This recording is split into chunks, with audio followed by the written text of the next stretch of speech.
Hey, good morning, everybody. So, April of last year, I made a podcast talking about it was kind of like the history of NATO and talking about how NATO is important and why it's still relevant. And it was to celebrate its 75th anniversary. And with everything kind of going on in the world, I've been kind of wanting to make a follow-up to that. And talking about how propaganda and misinformation kind of plays a factor in why NATO itself is always kind of under constant attack. Now, I'm a big advocate of NATO. I value its relevance and its importance. And I've worked with NATO countries for half of my career. So, yeah, could be a little biased, but let's dive into this topic, right? The importance of NATO and the threat of misinformation.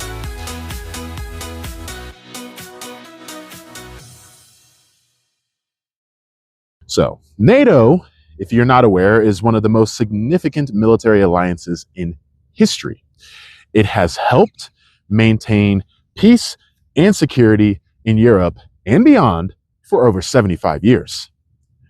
But what adversaries seek is to weaken it, not through war, but through propaganda and misinformation. And in this video, we'll break down why NATO matters, how disinformation is used against it, and why you should care. So what is NATO? Well, the North Atlantic Treaty Organization, NATO, was formed in 1949, originally created as a collective defense alliance against the Soviet Union. The core principle, an attack against one is an attack against all. Article 5. You hear a lot about Article 5. It now includes 32 member states and has expanded its mission to include counterterrorism, cybersecurity, and crisis response. Why NATO is important, though? Well, it deters military aggression, especially in Europe. NATO played a crucial role in stabilizing the Balkans in the 1990s. It countered terrorism post 9/11, leading operations in Afghanistan, and it's now a key player in cybersecurity, responding to the digital threats. NATO's presence reassures smaller nations against potential aggression. For example, look at the Baltic states against Russia. Which moves me to how adversaries use propaganda against NATO. Well, their first tactic, creating doubt about NATO's purpose. False narratives that NATO is an offensive alliance or provokes wars. For example, Russia, in their state media, often claims NATO expansion is an aggressive move. Tactic number 2, dividing member states. By using misinformation, they aim to create division among NATO allies. Another example, spreading rumors that some nations don't pay their fair share. And tactic number 3, they undermine public support. So social media bots amplify anti-NATO narratives. For example, accusations that NATO only serves US interests, ignoring European security needs. That's simply not true. Tactic number 4, exploiting the political movements. Now, disinformation infiltrates the public and resentment or anti-establishment groups.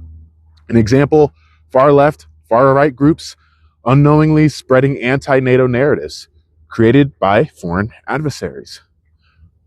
Look at the AfD in Germany or Die Linke in Germany.